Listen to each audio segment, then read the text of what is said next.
jobs, second only to Silicon Valley. And we have gone from a $6 billion deficit to a $3 billion surplus.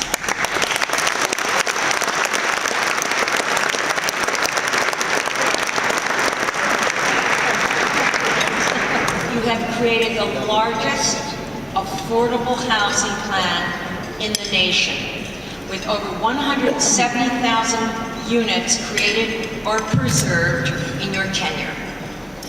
In education, over 125,000 school seats and more than 18,000 preschool seats have been added. Since 2005, we have seen a 39% increase in graduation rates and a 50% reduction in high school dropout rates.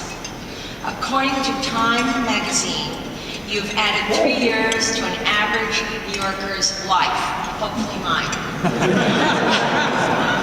With the cleanest air quality, abandoned smoking inside and out, green carts, a groundbreaking ban of trans fats, nothing to worry about in this room, I don't think, and emphasis on pedestrian paths and bike lanes and walking. And you've brought us to our waterfront and to our out of doors, with an unprecedented development of parks and open space throughout all of our 5 boroughs. Over 860 acres of new parkland has been added, and just today you planned the 800,000th tree. Is that possible? Okay. New York Park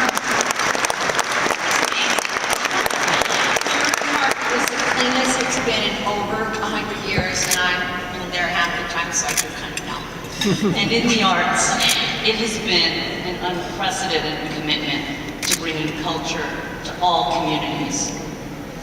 Who hasn't been moved by Christo's Gates in Central Park, Olafur Eliasson's waterfalls along our waterfront, or a stroll along the High Line?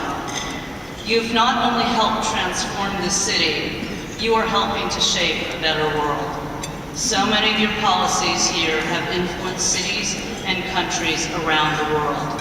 From Plan NYC to an incredible reduction in greenhouse gas emissions by 15%, to innovative thinking about how our cities can grow and thrive. You have been such a gift to this city. You have brought us into the 21st century. You've not been afraid to dream big and worry the details. We are just so grateful that you have brought New York City to this unprecedented place. And that you have been such a good friend to so many vital and critical cultural institutions in the city, especially MOCA. You have helped our entire community. The Chinatown area was hard hit in the aftermath of 9/11, and now over 10,000 New York City school children are coming through our doors, and our programming and exhibitions have helped us become a true anchor in our community. We could not be more proud to honor you here tonight. And tonight we present you with a special gift, a lot of data, a lot of facts. It's a poster that maps out so many of your great accomplishments, as well as MOCA's JB Lifetime Achievement Award. Mayor Bloomberg, thank you.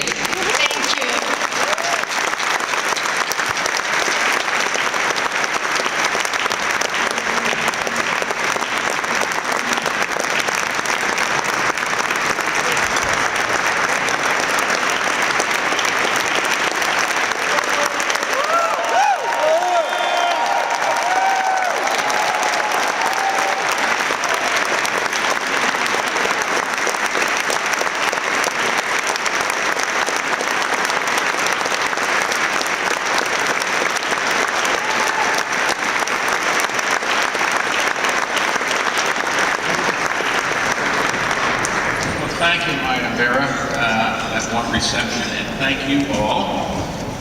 My mother, when she was alive, always used to ask me what'd you do yesterday? And I said, last night I did this, that, and the other thing. She said, well, did they like you? So she's looking down, and I will report that this happened to be a friendly crowd.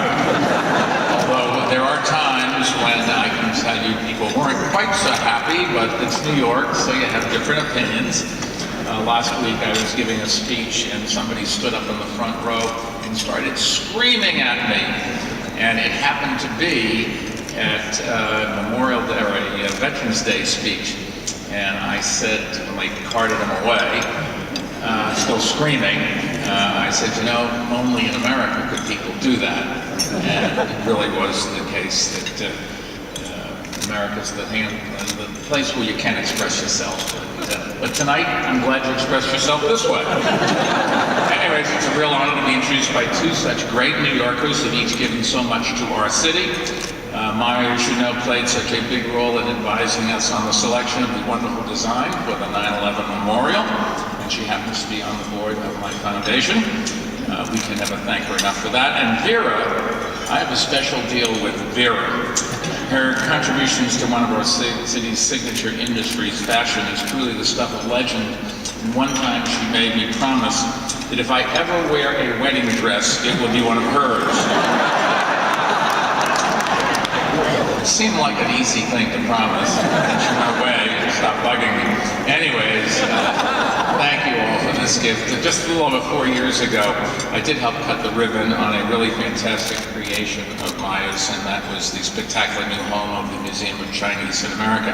New York is honored to be the host city. We are also, incidentally, the logical home for it. We have the largest Chinese population outside of Asia of any city in the world.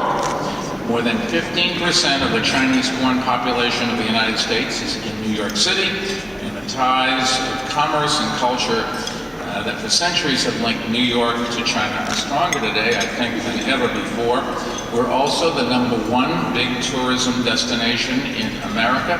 Last year, in fact, 52 million visitors from near and far, including close to 500,000 from China, came to New York City.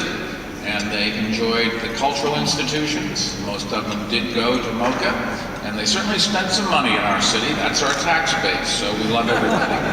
Fully half of all the visitors, seriously, were attracted by our incredible cultural organizations and institutions, and we eagerly encourage one and all to see